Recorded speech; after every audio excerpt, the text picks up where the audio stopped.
ओम नमः शिवाय। मैं सर्वेश कुमार सिंह चंचल। पिछले वीडियो में आपको राजयोग के बारे में बताया था। कुछ राजयोग के विशिष्ट लक्षण होते हैं, कुछ चिन्ह ऐसे होते हैं जिनमें भी राजयोग के लक्षण प्रदर्शित होते हैं। ऐसे लोग परिश्रम के माध्यम से, मेहनत के माध्यम से आगे बढ़ते हैं और सफलता के चरम बिंदु को प्राप्त करते हैं और राजसी जीवन व्यतीत करते हैं। ऐसे लक्षण भी राजयोग के अंतर्गत आते हैं। इसमें कुछ लक्षण ऐसे होते हैं जो हमने हाथों में विशिष्ट लक्षण देखे हैं जिनके, और उनका हमने भाग्य का वर्णन किया। जीवन में वो लोग उस स्थान पर पहुँचे जिसके बारे में उन्होंने कभी सोचा भी नहीं था, लेकिन उसमें भी उनका परिश्रम और उनका अथक प्रयास एक साधन बना। ऐसे ही हाथों में इस हाथ का जो देखा चित्र बनाया है, इसमें आपको बताते हैं कि सबसे जो मुख्य चीज़ होती है, अगर हम जनरल तरीके से देखें तो उसमें राजयोग में धनागार त्रिकोण एक बनता है, जो केतु पर्वत से शुरू होकर, नीचे का केतु पर्वत जो होता है यहाँ से शुरू होकर जब भाग्य रेखा ऊपर बढ़ती चली जाती है और शनि पर्वत पर पहुँचती है, और नीचे का जो हिस्सा होता है ये एक ट्रायंगल बना लेता है नीचे, जिसका ये माना जाता है कि ऐसे लोगों के जीवन में कभी कुछ सोचने की आवश्यकता नहीं होती। उनके जीवन में भाग्य हमेशा साथ देता है, और उनका जो भाग्य का नीचे का जो हिस्सा है वो त्रिकोण होने की वजह से ये माना जाता है कि उनका जो भाग्य का आधार है वो एक विस्तृत और स्थायी आधार है, जिससे उनकी सफलताओं में एक बेसिक आधार बनेगा और वो कभी भी अपने किसी भी कार्य में असफल नहीं होंगे। इसके साथ में जो हमने धनागार का एक त्रिकोण बताया है, वो धनागार का त्रिकोण यहाँ पे बनता है। ये जो धनागार का त्रिकोण बनता है ये आयु रेखा और मस्तिष्क रेखा तथा भाग्य रेखा के युति से बनता है। जब तीनों रेखाओं की युति होती है तो यहाँ पर ये बीच में बनता है, इसको धनागार त्रिकोण का बनना कहते हैं। इसके बनने से और भाग्य रेखा का शनि पर्वत पर पहुँचने से ये माना जाता है कि ऐसी स्थितियों में भी राजयोग बनता है। ऐसे लोग विशिष्ट जीवन जीते हैं। धन, वाहन, भवन और ऐश्वर्य का पूर्ण योग जीवन में बनता है। साथ में हमने एक बताया था कि त्रिशूल का योग बने, अगर भाग्य रेखा में त्रिशूल की स्थिति बन जाती है तो ऐसी स्थितियों में भी ये माना जाता है कि भाग्य के साथ में उसमें विभिन्न क्षेत्रों में धन का आगमन होगा, और ऐसे लोग धन के मामले में कभी भी अभावग्रस्त नहीं हो सकते। ये यहाँ पर त्रिशूल बनता है। ऐसे ही एक रेखा जो निकल के जाती है भाग्य रेखा से सूर्य पर्वत पर, ये भी 2 मुखी या 3 मुखी हो जाए तो इसमें भी एक त्रिशूल का संकेत बनता है, और ये संकेत भी एक तरीके से राजयोग का लक्षण माना जाता है, विशिष्ट लक्षण माना जाता है। अगर किसी व्यक्ति के हाथ में शुक्र क्षेत्र और सूर्य क्षेत्र अपनी अच्छी स्थिति में हो, शुक्र ऐश्वर्य का प्रतीक होता है, धन का प्रतीक होता है, लग्जरी लाइफ का प्रतीक होता है। ऐसे लोगों के पास वाहन, भवन, धन, ऐश्वर्य, शस्त्र सब कुछ भरपूर मात्रा में होता है। शुक्र का उच्च होना, शुक्र क्षेत्र अंगूठे के नीचे का हिस्सा है, और सूर्य क्षेत्र अनामिका के नीचे का हिस्सा जो होता है वो सूर्य क्षेत्र होता है। ये दोनों पर्वत अपनी स्थिति में हो। शुक्र जितना अधिक उच्च का होगा उतना ही अधिक व्यक्ति वैभवशाली होगा, उसके बाद धन उतना ही अधिक मात्रा में होगा, और वो राजयोग कारक लक्षण बनाता है। सूर्य पर्वत पर ट्रायंगुलर बनना, त्रिशूल बनना, और साथ में ही भाग्य रेखा यानी शनि पर भी इस तरीके का संकेत बनना, और मस्तिष्क रेखा का 2 या 3 भागों में बंट जाना, ये भी एक तरीके से लक्षण बनाता है कि ऐसे लोग राजयोग के अंतर्गत आते हैं। इसके अलावा जो मुख्य रूप से स्थिति देखी जाती है वो मंगल की स्थिति देखी जाती है। अगर किसी व्यक्ति के हाथ में मंगल रेखा उच्च स्थिति में हो, मंगल रेखा उच्च स्थिति मतलब होता है कि प्रारंभ से शुरू होकर और अंतिम बिंदु तक जाए।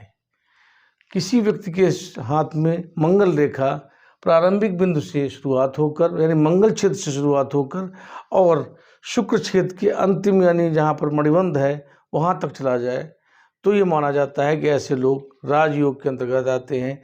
ऐसे लोगों की भूमि भवन से विशेष स्नेह होता है, लगाव होता है और वो इसको दिन प्रतिदिन बढ़ोतरी करते जाते हैं।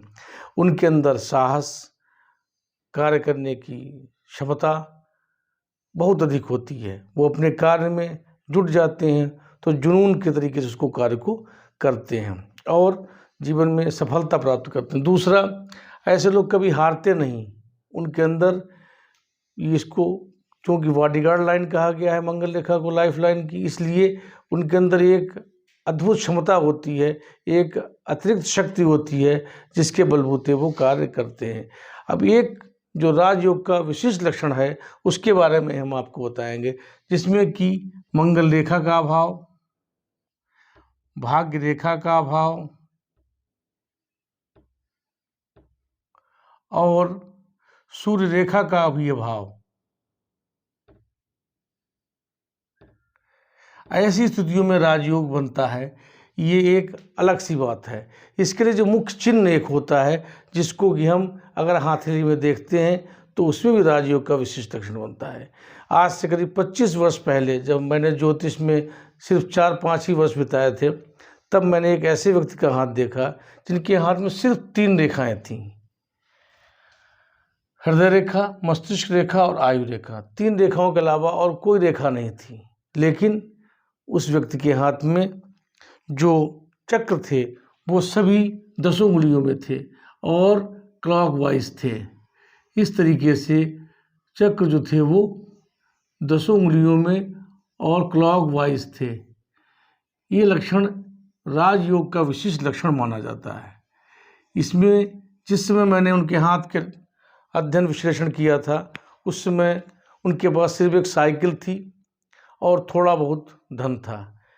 जब मैंने उनको हाथ देखकर ये बताया कि आपके हाथ में राजयोग है, और एक लक्षण और भी था उनके हाथ में, जो शुक्र क्षेत्र था इसमें पद्म यानी कमल का निशान था और नीचे की तरफ स्वास्तिक का निशान था।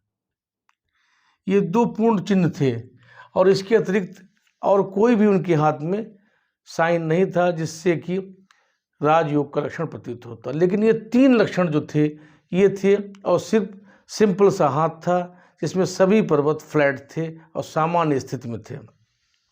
इसके बाद भी जब हमने उसका अध्ययन किया और बताया कि आपके 32 वर्ष के बाद में आपका भाग्योदय होगा, और विशिष्ट भाग्योदय होने के कारण चूंकि शुक्र क्षेत्र पर पद्म और स्वास्तिक का चिन्ह बना है, इसलिए महालक्ष्मी योग भी बनेगा। आपके पास अपार धन संपत्ति होगी, भूमि भवन वाहन आवश्यकता से अधिक होगा।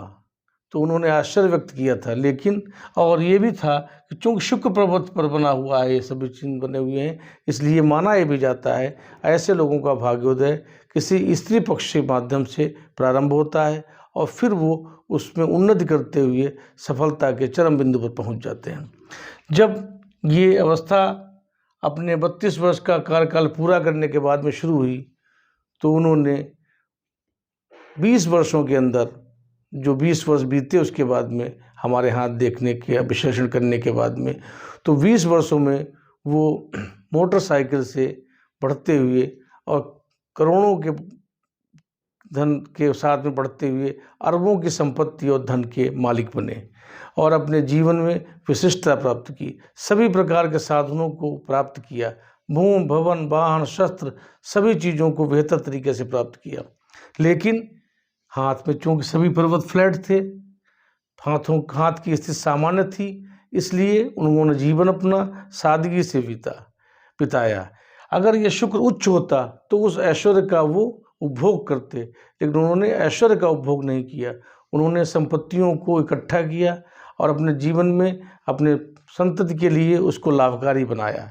ये राजयोग का लक्षण होता है, जो हाथ में कई रेखाओं के न होते हुए भी जीवन में राजयोग का विशिष्ट लक्षण बनाता है।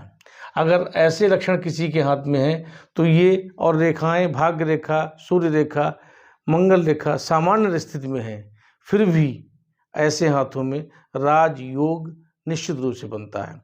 लेकिन किसी भी कार्य करने के लिए व्यक्ति को परिश्रम अति आवश्यक माना जाता है। एक सूक्ति है, उद्यमेन हि सिद्ध्यन्ति कार्याणि न मनोरथैः न हि सुप्तस्य सिंहस्य प्रविशन्ति मुखे मृगाः। अर्थात किसी कार्य को पूर्ण करने के लिए, मनोरथ को पूर्ण करने के लिए व्यक्ति को कर्म करना पड़ता है। कर्म के बगैर उसका भाग्य उसका साथ नहीं देता। जैसे सिंह जंगल का राजा होते हुए भी अपने भोजन के लिए, उसको शिकार के लिए प्रयास करना पड़ता है। उसके मुंह में स्वतः शिकार आकर प्रवेश नहीं करता। अतः व्यक्ति को अपने कर्म पर विश्वास करते हुए जीवन में अथक प्रयास करना चाहिए, जिससे वो सफल हो, अपने जीवन में सफलताओं और परिश्रम के माध्यम से सफलता के चरम बिंदु को प्राप्त करें। आज का वीडियो आपको कैसा लगा? हमें लाइक करिए, सब्सक्राइब करिए और अपने फ्रेंड्स और परिवार के साथ में शेयर करिए। थैंक्स।